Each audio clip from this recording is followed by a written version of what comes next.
al Señor, tu nombre, darte gloria, honra y honor. Por siempre bueno es alabarte, Jesús, y gozarme en tu poder bueno. Yo creo que uno de los actos más grandes de adoración es un hombre cantando en la iglesia en un tono bajito, ¿no? Cuando la canción se va por allá, te escuchas que los hombres están...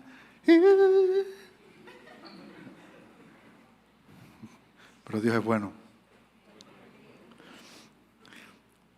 Miren, la realidad es que si nosotros nos vamos al sentido estricto de cómo Dios ve la adoración, nos vamos a dar cuenta de que Dios ve la adoración como obediencia.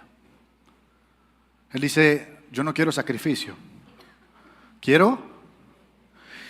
Y desde el día en que Satanás fue expulsado del cielo, esto fue una batalla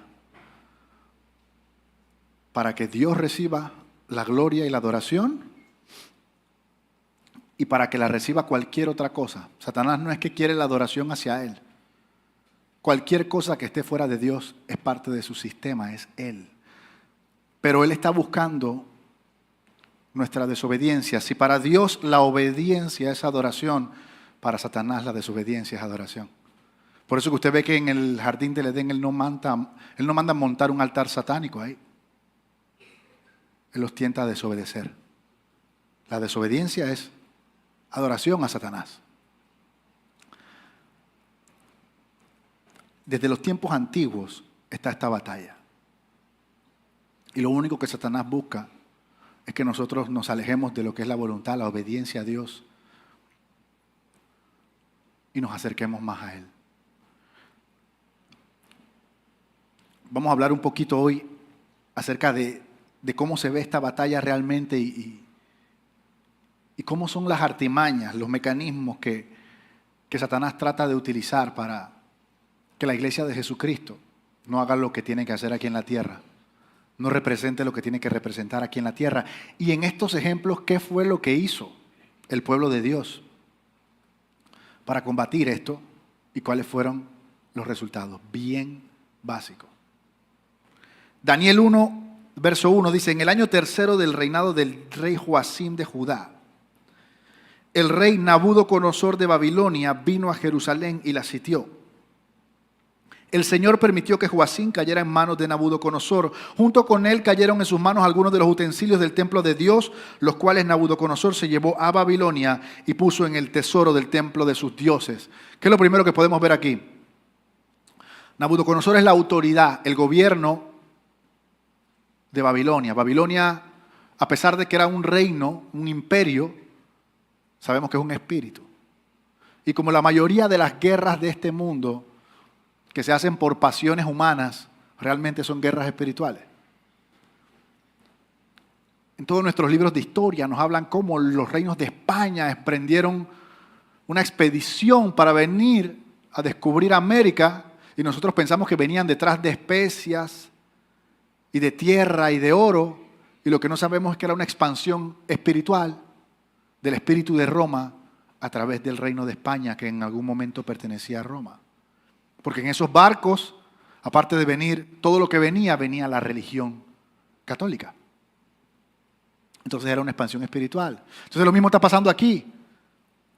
El espíritu de Babilonia, dice, se acercó a Jerusalén, donde está el pueblo de Dios, y lo sitió, lo rodeó. Luego dice, Dios permitió, porque no hay nada que suceda sin que Dios lo permita, porque este pueblo estaba desviado del corazón de Dios y de la voluntad de Dios. Así que Dios permitió que este pueblo fuera invadido y llevado en cautiverio, y las cosas que pertenecen a Dios, los corazones, lo material, que debe ser para rendirle honor en su templo, está rindiéndole honor a dioses paganos. Esto es una guerra espiritual, no era una guerra económica, no era una expansión territorial. El pueblo de Israel es uno de los pueblos más atacados de toda la historia, tanto en esta época como en la actual.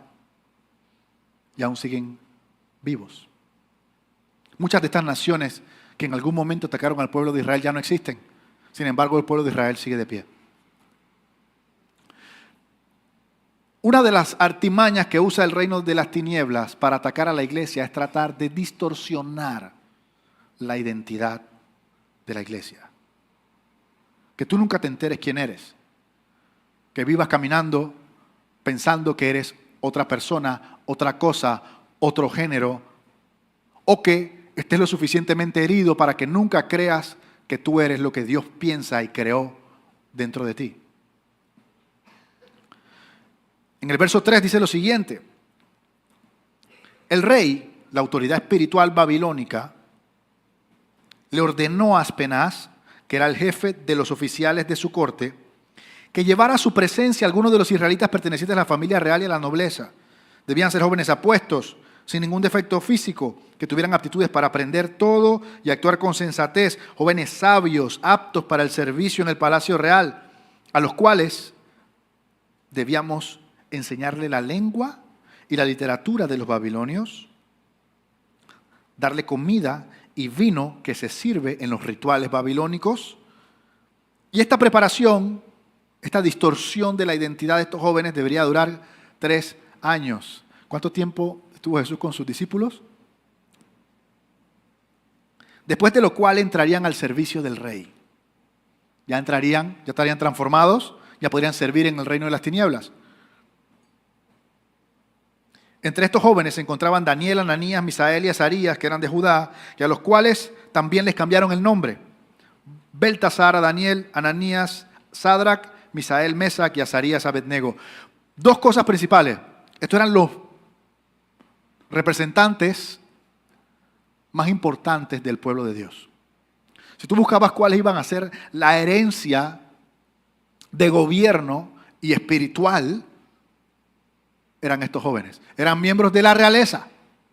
Fíjate lo que dicen. Primero, no podían estar enfermos. Físicamente, sin defecto, sanos. ¿Qué pasa con este tipo de persona cuando tiene hijos? Bueno, puede tener la probabilidad de que tenga hijos sanos. Así que vamos a buscar gente sana, para que solo queden los que no son sanos, ¿verdad? No solamente eso, tenían capacidades, aptitudes de aprender, de servir, sabiduría. O sea, eran los principales candidatos. Lo que tú dirías que esto es lo que va a reproducir líderes, gobernantes del pueblo de Israel, buenos. Así que vamos a quitarle los mejores jugadores. Ahora, ¿qué hacemos con esta gente? ¿Cómo le cambiamos la identidad? Bueno, le cambiamos la manera de hablar. ¿Cuántos han cambiado su manera de hablar desde que entraron en el reino de los cielos? Ajá. Porque allá afuera te cambian tu manera de hablar. Hay una manera. Y casi que si no tienes esa manera no puedes hacer nada, porque así se habla allá y punto. También te alimentan distinto. Cosas que Dios había prohibido que tú comieras, te la van a dar de comer. Alimentos de sacrificios de los dioses. Te cambian de nombre. Y todo esto dándote a leer material babilónico durante 3 años. Te cambian la mente. En menos de 1 año eres babilónico. ¿Ah? Sé que hay gente que se va como 2 meses para... Y da igual lo que venga después. Para cualquier lugar. Y vienen hablando como españoles, como gringos, como... Es que tú no te... Esto no es nuevo. Así es como funciona Satanás. Así es como él quiere cambiarnos a nosotros. Así es como cambia a las generaciones. Lo mismo trató de hacer con Jesucristo. En Mateo 4, verso 3. Él le dice, si tú eres el Hijo de Dios, en pocas palabras, si esta es tu identidad, demuéstralo. Siempre está atentando con nuestra identidad.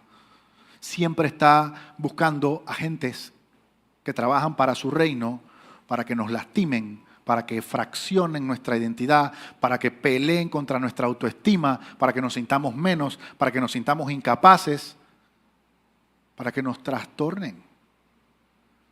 Un ejemplo brutal es el hombre macho latino. El hombre macho latino, ¿por qué se reconoce porque es hombre? En el mundo, porque es el que más chupa, el que más bebe guaro, es el que más, en los tiempos de jóvenes, el que más pelea. Qué tristezas, animales. El que más mujeres tiene, o el que más posesiones tiene. Tú eres lo que tienes. Entonces mira, ante los ojos de Dios, ¿cuál de estas cosas vale la pena? Ninguna. Es más, todo lo contrario. Y eso es una de las artimañas principales que Satanás logra, que lo que ante de los ojos de Dios esté mal, para nosotros sea atractivo a los ojos, dijo Eva.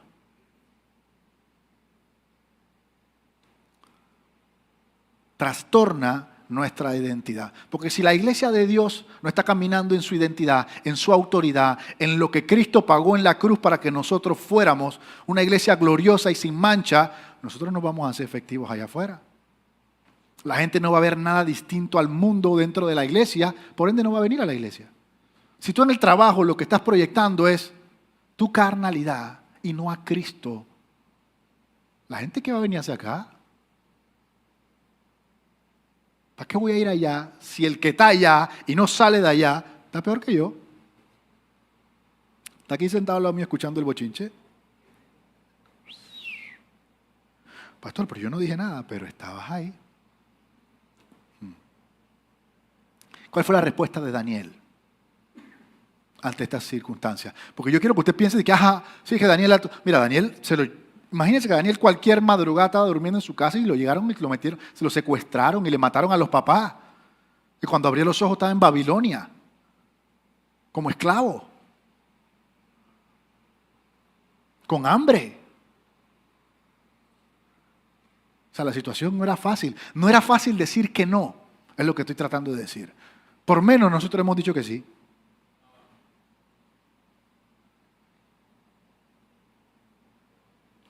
Pero en el verso 8 dice, Daniel se propuso no contaminarse con la comida y el vino del rey. Así que le pidió a los oficiales, no me obliguen a comer esto. Que esta es la parte que yo los invito a que ustedes traten de experimentar. No, que mi jefe me mandó a hacer algo.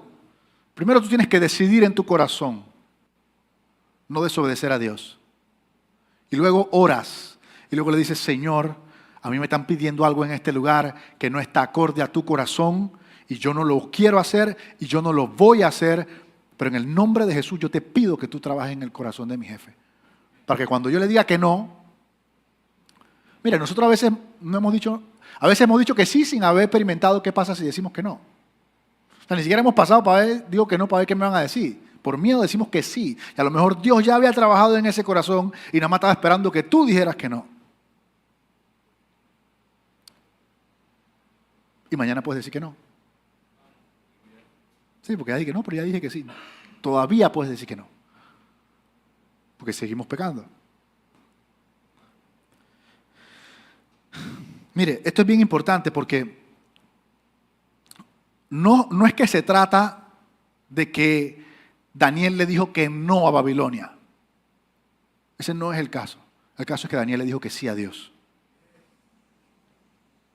No es lo mismo. No es, ay, qué bonito que yo no quise hacer lo que me dijeron. Sí, está muy bien.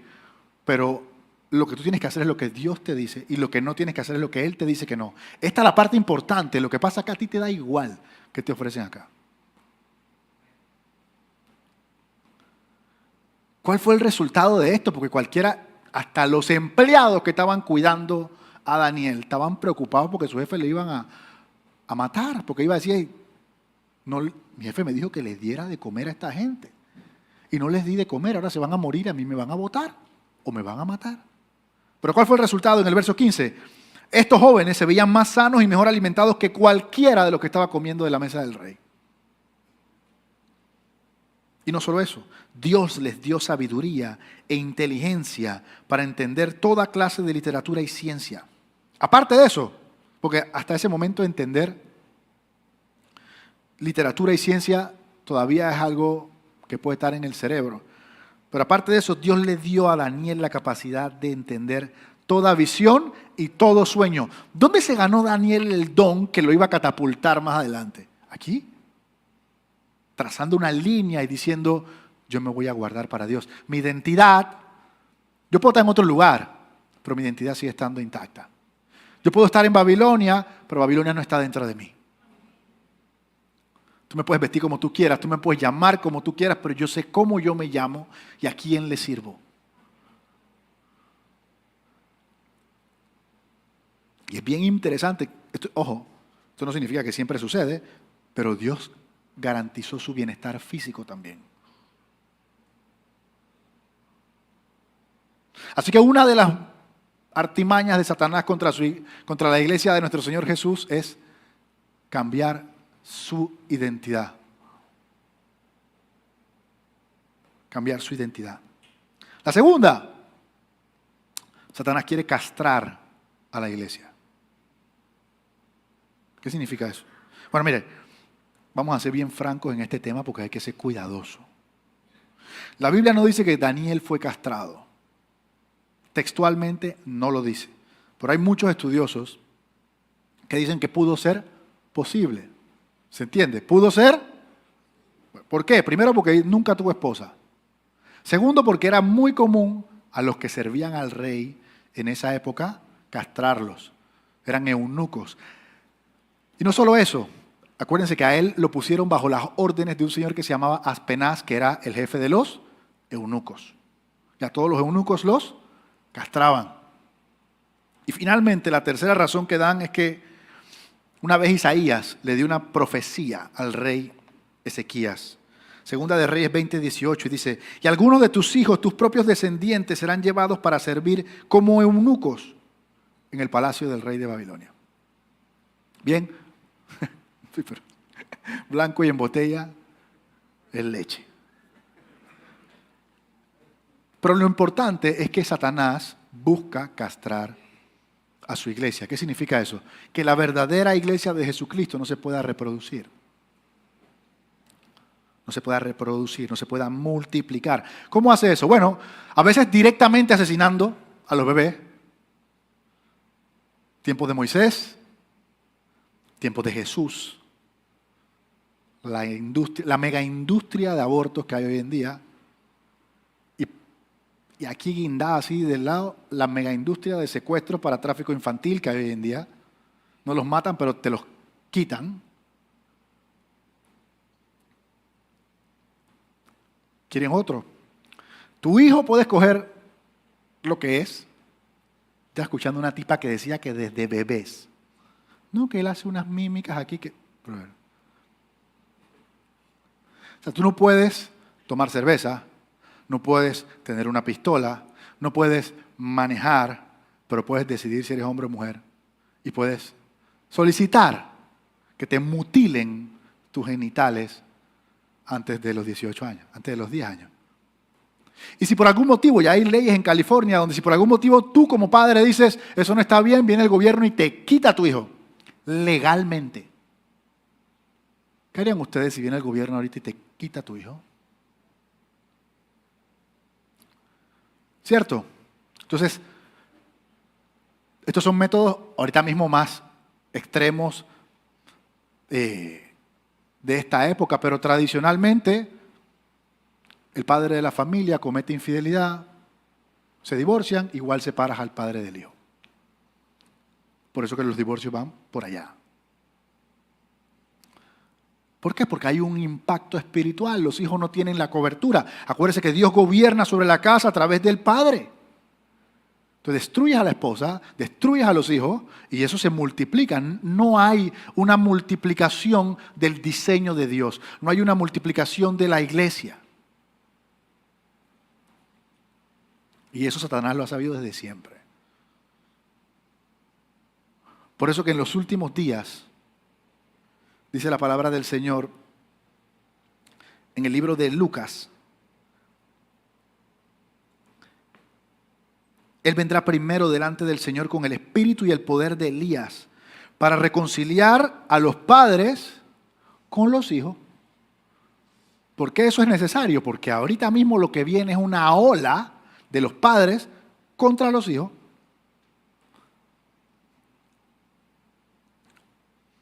Castrar a la iglesia, distorsionar la identidad de la iglesia, Nosotros somos la iglesia de... No es cierto.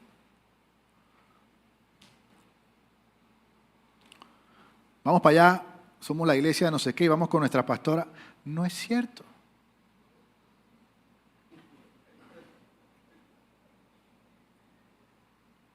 Afuera, yo me acuerdo una vez que cuando vivía en Brisa del Golf con mi mamá, había un señor que le llegó a hacer un trabajo. Que vengo de allá afuera, que había una iglesia y me invitaron a pasar. Yo dije, yo estaba allá en la iglesia. Yo dije, ok, hablemos. Yo tenía que pereza, pero iba, vamos. Yo no le iba ni a hablar, pero cuando me dijo el poco de locura que me estaba diciendo, yo dije, chuleta, no puedo dejar esto así. Que Dios, Madre y Padre. Bueno, pero mire, uno que conoce la verdad, uno dice, ¿cómo es eso posible? Allá afuera hay de todo, viejo. Hay videos hasta de gente que está haciendo el credo. La iglesia luterana de Minnesota está haciendo el credo LGBT, donde Dios, Padre, Madre, permite y honra los géneros y el espíritu de la libertad. No hay ni el Espíritu Santo, dice cualquier locura. Y hay gente. ¿Cómo usted cree que prosperan las sectas? ¿Cómo usted cree que prosperan todas las religiones que no tienen nada que ver con el Evangelio? Porque hay de todo. Y mientras nosotros no estemos llevando la luz a donde tiene que ir, la oscuridad va a seguir reinando en esos lugares. Pero la luz del mundo vino y las tinieblas no pudieron vencer a la luz. Distorsionar la identidad de la iglesia, castrar. Entonces, ¿qué significa eso? Castrar. Entonces yo tengo que entender mi responsabilidad. ¿Qué fue lo que le dijo a Adán y a Eva? Dios, multiplíquense y llenen la tierra. ¿De qué? De mi imagen. De mi imagen. Entonces Satanás va a querer que tú hagas lo contrario. Siempre, todo el tiempo. Si Dios nos manda a hacer algo, Satanás y los demonios están trabajando para que no hagamos eso. Todo el tiempo, pero todo el tiempo. Tercero, otra artimaña es que la iglesia se comprometa. Es un término que en español no suena tan bien. O que la iglesia sacrifique su identidad, que se mezcle con el mundo. No que la distorsione Satanás, sino que nosotros voluntariamente hagamos cosas que no tienen sentido. Doblemos la rodilla ante los dioses paganos, para que sea más fácil. ¿Dónde está esto? Bueno, Daniel, capítulo 3 dice, verso 4, los heraldos proclamaron a voz en cuello. Wow. Sí, porque la voz no te va a salir por... A ustedes, por el codo, iba a decir, ¿no? A ustedes, pueblos, naciones y gente de toda lengua, se les ordena lo siguiente. Tan pronto como escuchen las trompetas, la flauta, las cítaras, las liras, arpas, zampoñas y otros instrumentos musicales, deben inclinarse y adorar la estatua de oro que el rey Nabucodonosor acaba de mandar a erigir. Todo el que no se inclina ante ella y la adora será arrojado a las llamas. ¿No les suena familiar eso? Déjenme explicarle. ¿Qué es lo que dice Dios con respecto a adorarse a cualquier estatua? Es más, a cualquier cosa que no sea Él. Éxodo capítulo 20. No te harás imagen. Espero que mi familia esté viendo esto.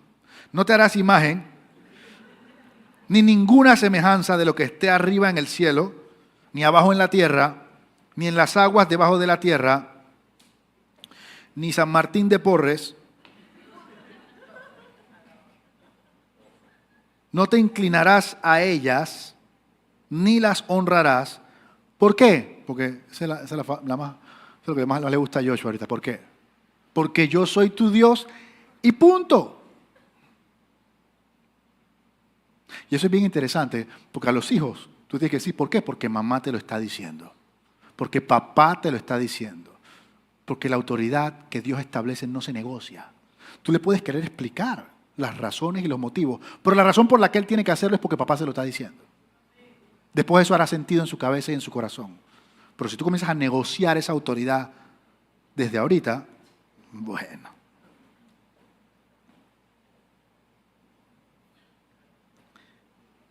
Mira la locura esta. Si ustedes no se postran delante de la estatua, irán al fuego. ¿No les suena familiar? Si tú no te postras y adoras el nombre de Jesús, tú sí vas para el fuego. Pero para el fuego eterno. Satanás usa lo que Dios establece y lo tuerce para que la gente lo haga. Si tú no te postras delante del Rey de Reyes y el Señor de Señores, irás al verdadero fuego eterno. ¿Qué dice Satanás? Tú no te postras delante de esta estatua, vas allá al fuego. Igual. Pero como nuestra mente está en este mundo, yo no me voy a quemar. ¿Cierto? ¿Cuál fue la respuesta de estos tres hombres ante las artimañas del reino de las tinieblas? Dice el verso 16. Sadrac, Mesach y Abednego le respondieron a Nabucodonosor: no hace falta ni que nos defendamos, Señor, su majestad. Si se nos arroja a este horno en llamas, el Dios al que servimos puede librarnos. No solo del horno, sino de tu mano. O sea, como que quien dice que si Dios quisiera, ni siquiera estuviéramos conversando. Pero, si Dios no lo hace, sepa usted que a pesar de eso, no vamos a honrar sus dioses, ni adoraremos a su estatua. Nuevamente, no tiene nada que ver con decirle que no a Nabucodonosor, sino es decirle que sí a Dios. Decirle que sí a Dios.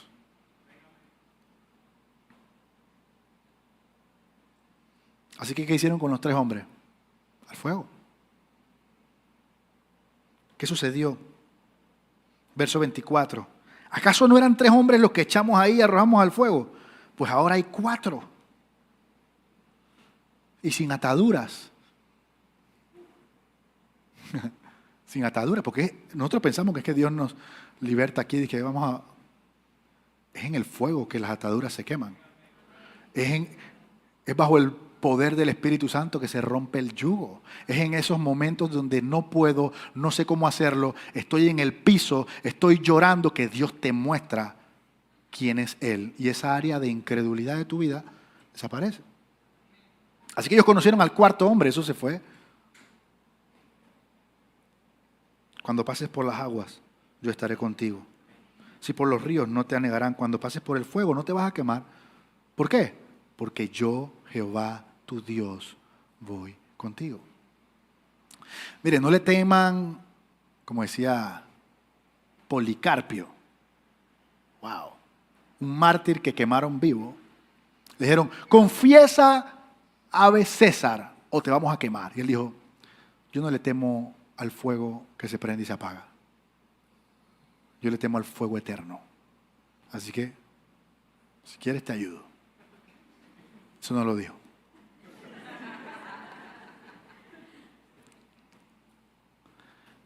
Satanás quiere que nosotros como iglesia somos la gran iglesia de Jesucristo. Tenemos nuestra página web, tenemos nuestro evento, tenemos todo, pero enseñemos falsa doctrina. Satanás quiere que esté la iglesia llena, todo el mundo con su Biblia de oro, y haya fornicación en la iglesia.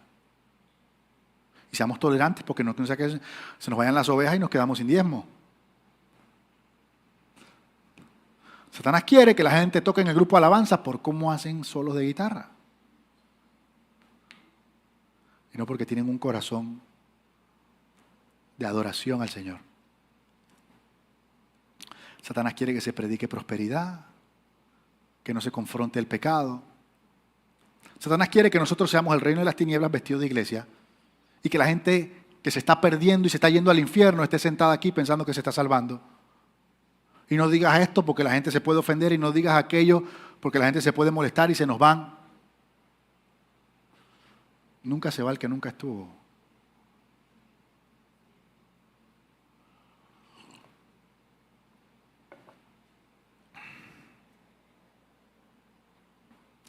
Distorsionar la identidad de la iglesia, castrar a la iglesia. Eso está desde esa época, lo estamos viviendo acá. Que la iglesia no busque la santidad, sino busque la mundanidad. Que en vez de ir la iglesia al mundo, a invadirlo, el mundo invada la iglesia. Y nos llenemos de humo y de luces y de locura. Que nos preocupemos más por cómo nos vemos por fuera que cómo nos vemos por dentro. Hoy escuchaba un testimonio de una muchacha que decía, a mí me encantaba ver que mis papás eran igual en la iglesia que en la casa.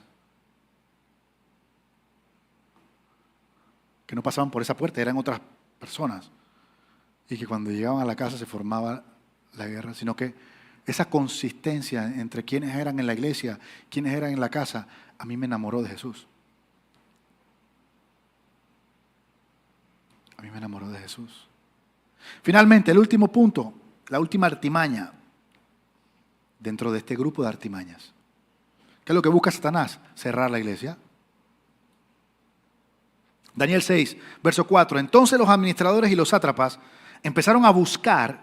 ¿Tú te imaginas? Daniel, ¿qué estaba haciendo? Él no estaba haciendo nada. Nada más tenía el favor de Dios, tenía dones de Dios, y eso comenzó a levantar envidia. Y eso comenzó a levantar persecución. Así que la gente comenzó a buscar un motivo para ver cómo podían acusar a Daniel.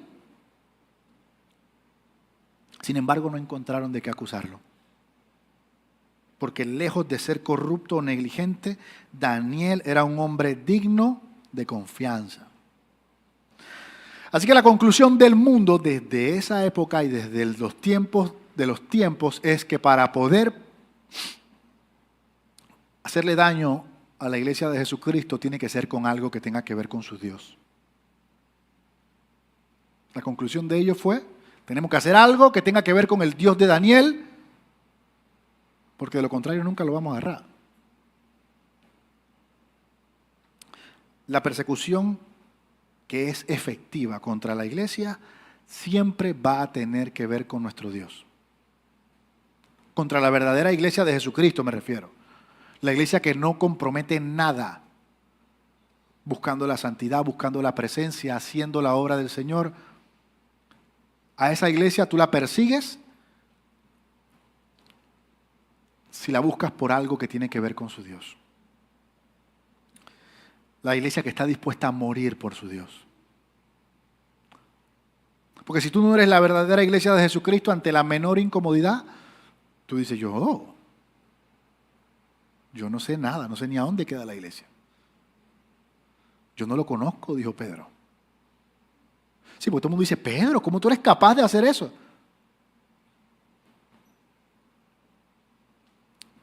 Porque si tú no estás insistentemente y libremente presentando a Jesús donde quiera que vas, lo estás ocultando.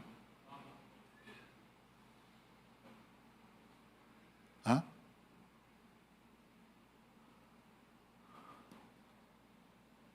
Porque si tú no dices que eres, estás diciendo que no eres.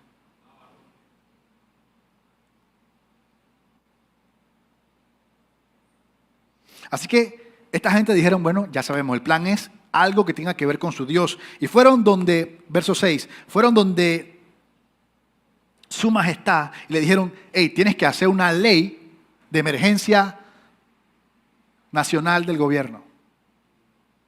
¿No?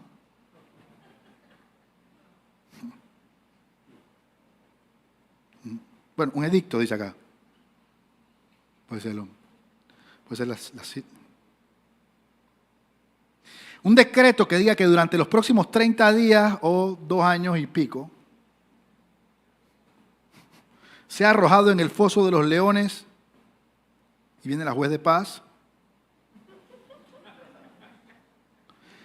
al que adora cualquiera que no sea su Dios, que no sea su majestad, que no sea su mascarilla, exacto.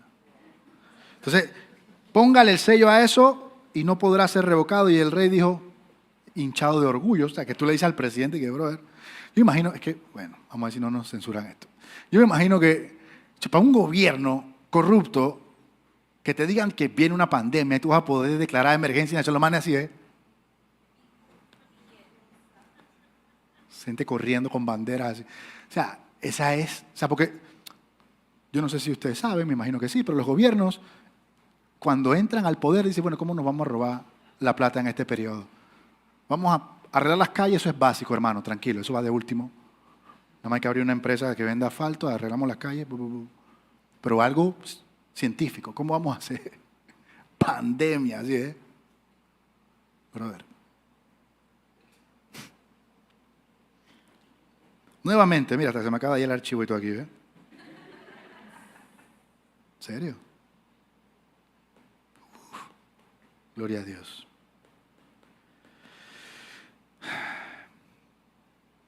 Para que la persecución sea más efectiva todavía, tiene que ser legal. Y esto nuevamente, esto no es nuevo. Cuando el emperador romano perseguía a los cristianos, eso era legal. Si no dices, Ave César, y tiras no sé qué, el incienso, te mataban, te llevaban al Coliseo a morir con los leones. Y no solo era legal, el pueblo celebraba tu asesinato. Porque el criminal eras tú. Estabas en contra de la autoridad demoníaca, que por cierto, era más LGBT, cuidado que ahorita, era legal. Entonces, para que la persecución tenga sentido, tiene que ser legal, tiene que haber una ley que diga, toda reunión de más de una persona y media, van presos todos. Y eso fue lo que hicieron a nivel mundial, ¿eh? Supuestamente siguiendo los consejos de la gente que nos quiere cuidar, de la gente de la salud. ¿Y cuántas iglesias cerraron? ¿Y cuántas no volvieron a abrir? ¿Y cuánta gente se fue al mundo? ¿Y cuántas iglesias no cerraron?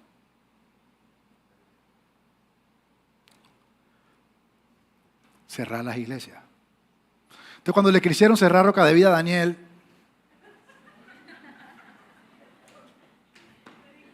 por si acaso ya como a la sexta pista alguien todavía dice, yo no entiendo lo que están hablando aquí. Tiene que meter como 10 prédicas para atrás cuando estamos en pandemia y le aseguro que va a entender todo. Nosotros no cerramos. Nosotros no solo no cerramos, nosotros salimos.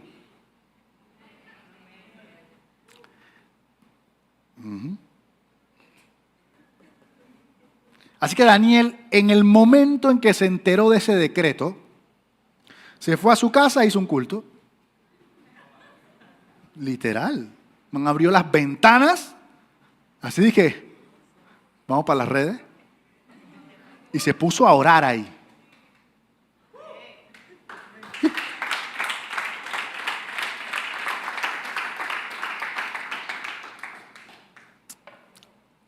Escuchen. Cueva con leones. ¿Cuántos hubieran hecho eso? De verdad. ¿Cuántos hubieran hecho eso? Acuérdate que este Daniel es del combo de aunque Dios no nos... Y vamos para el... Ese era un combo serio. Porque ese combo cualquiera de nosotros que no, yo necesito terapia, a mí me llevaron de esclavo, yo estoy todo traumado, yo no sé, puedo hacer nada, pastor. ¿Sí o no?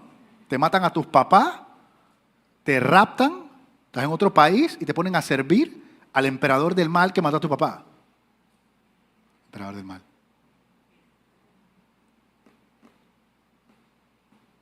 Cualquiera de nosotros diría, pastor, yo tengo que sanar. Y estos manes están diciendo, tírame en el fuego. Cueva de leones. Ventanas abiertas. Yo creo que Daniel lo estaba haciendo de maldad. No, mentira, él tenía que orar con las ventanas abiertas. Sí, lo decía la ley. Así que lo tiraron a la cueva con los leones, hambrientos. ¿Qué pasó? El rey, que era así como esos cristianos que están un pie en la iglesia y un pie en el mundo, que cree pero que no cree, que dice que te voy a meter, pero Daniel, ¿estás vivo? Sí. Daniel le responde, mi Dios envió a su ángel y le cerró la boca a los leones. No me han hecho ningún daño, porque da igual lo que sepa el mundo. Mi Dios sabe que yo soy inocente. El que tiene que saber que yo soy inocente, lo sabe. Así que no importa de qué me estén acusando, no importa lo que esté sucediendo, no importa lo que digan las pruebas y las recontrapruebas. El que sabe que yo soy inocente es capaz de hacer temblar las cárceles abrir las puertas y bautizar a los guardias de seguridad que están dentro de las cárceles. Tampoco he cometido nada malo contra su majestad, que eso es lo interesante aquí. Daniel dice que yo no he hecho nada. Sin ocultar su alegría, el rey ordenó que sacaran del foso a Daniel. Cuando lo sacaron, no se halló ni un solo rasguño. ¿Por qué? Porque Daniel confiaba en su Dios. La confianza de Daniel estaba en su Dios por encima del gobierno, por encima de su jefe, por encima de los bancos, por encima de lo que sea. Y la realidad es que Dios nos manda a someternos a nuestras autoridades terrenales siempre y cuando no vayan en contra de lo que dice Dios. Porque mira lo que pasa aquí. Cuando llegan estos momentos, lo que nosotros hacemos es poner en duda lo que está diciendo Dios y no poner en duda las intenciones de las autoridades terrenales. Y salimos con la bandera de que, pero es que Dios nos manda a someternos a las autoridades terrenales y por ende hay que... Pero eso está yendo en contra de lo que dice Dios. Sí, pero es que Dios nos manda a que... Toda estructura de gobierno terrenal se rompe cuando va en contra de la voluntad de Dios, cuando va en contra de la ley de Dios. ¿Qué quiere decir eso? Esposa, tú no te sometes a tu marido si él te invita a pecar. Tú no le sigues el juego a tus jefes si van en contra de la voluntad de Dios. Ahí se rompe. Porque la ley de Dios está por encima de la ley del hombre.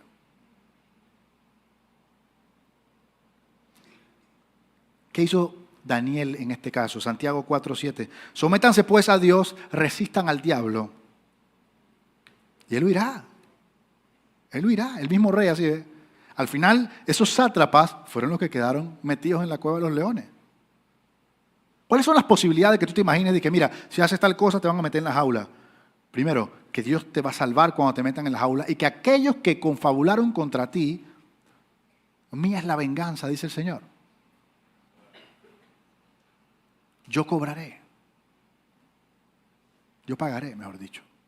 Entonces, distorsionar tu identidad. Que no sepas quién eres. ¿Tú sabes quién eres? Somos hijos. Somos coherederos. Hay una autoridad. Las puertas del infierno no prevalecerán contra nosotros. Ningún arma forjada, lanzada, podrá hacernos daño. Hollaremos.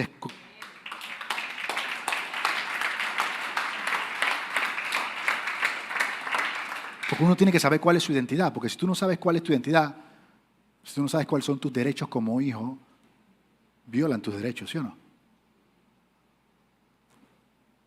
Hay cosas que no se deberían estar levantando en tu casa, que se están levantando porque tú no estás caminando en la identidad que debe estar caminando. Satanás no entra si tú no le abres la puerta. Satanás no puede entrar si un hogar está caminando en la dirección que el Señor quiere. Si Cristo es el centro de una casa, Satanás no es omnipresente, él no pierde el tiempo así. Pero si tú le abres la puerta, él entra y se sienta. Luego, castrar a la iglesia, que nosotros como creyentes, madres y padres espirituales, no nos multipliquemos en la siguiente generación. Y eso es bien importante, porque el primer ministerio también es nuestra familia. Y a veces la obra se vuelve más importante que mi familia. Y Dios da ese orden. Hay que buscar ese orden. Porque si yo descuido ser el sacerdote de mi casa y mis hijos después no quieren a Jesús, no es culpa de Dios. Pregúntele a Elí. Tercero, que la iglesia comprometa sus valores, comprometa la santidad y se comienza a parecer al mundo. Que comprometemos la sana doctrina, comprometemos la voluntad de Dios por buscar la provisión, por buscar los diezmos, por áreas de incredulidad. Al final, cada vez que tú haces algo terrenal, para buscar algo que Dios te prometió que te iba a dar en Cristo Jesús, es porque no le crees a Dios. Cada vez que tú tienes que meter la mano y controlar tú la circunstancia, es porque no le estás creyendo a Dios. Y cada vez que eso pasa, comienzas a dejar de ser iglesia. Y comienzas a funcionar como el mundo. Finalmente, Satanás lo que quiere es que cerremos las iglesias. Mire, Satanás ha normalizado que lo adoren a él. ¿Cómo? Eliminando la existencia de Dios en el mundo de hoy. La gente no cree que Dios existe y ha sutilmente metido la adoración a él en todo. En todo. En todo.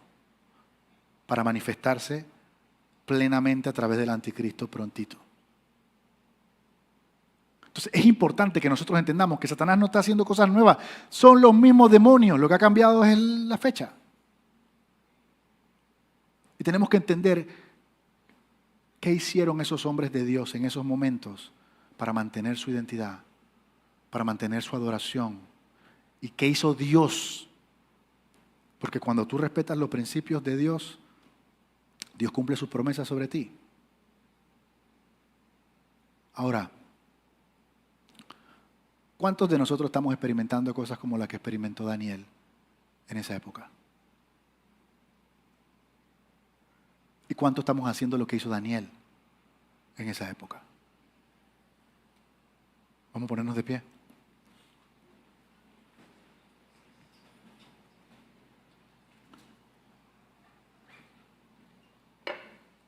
Señor, te damos gracias en el nombre de tu Hijo Jesús, porque tú eres el mismo ayer, hoy y siempre. Porque Satanás está vencido, juzgado y condenado.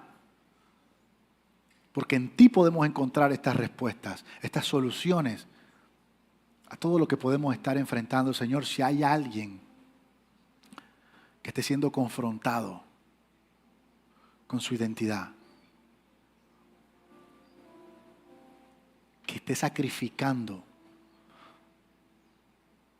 tu imagen y semejanza en nuestros lugares de trabajo, en nuestras familias, a lo mejor para llevar la fiesta en paz.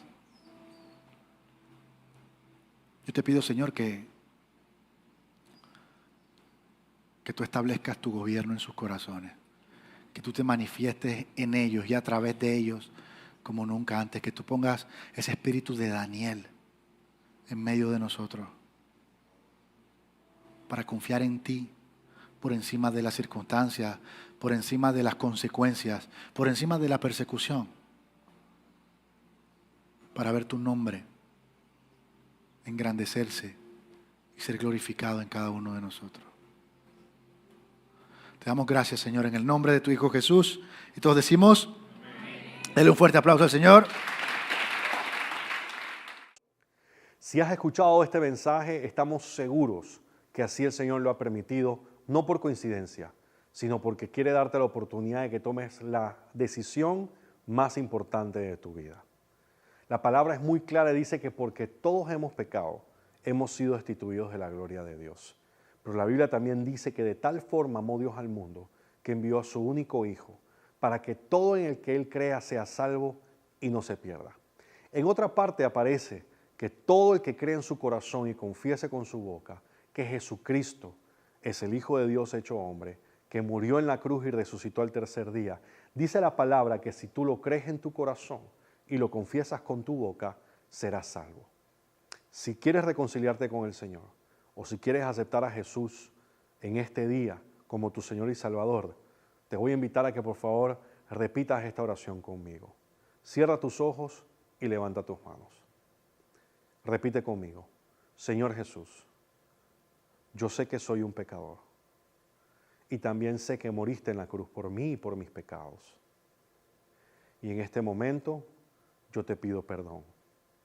Yo me arrepiento de todos mis pecados y te recibo como mi Señor y Salvador.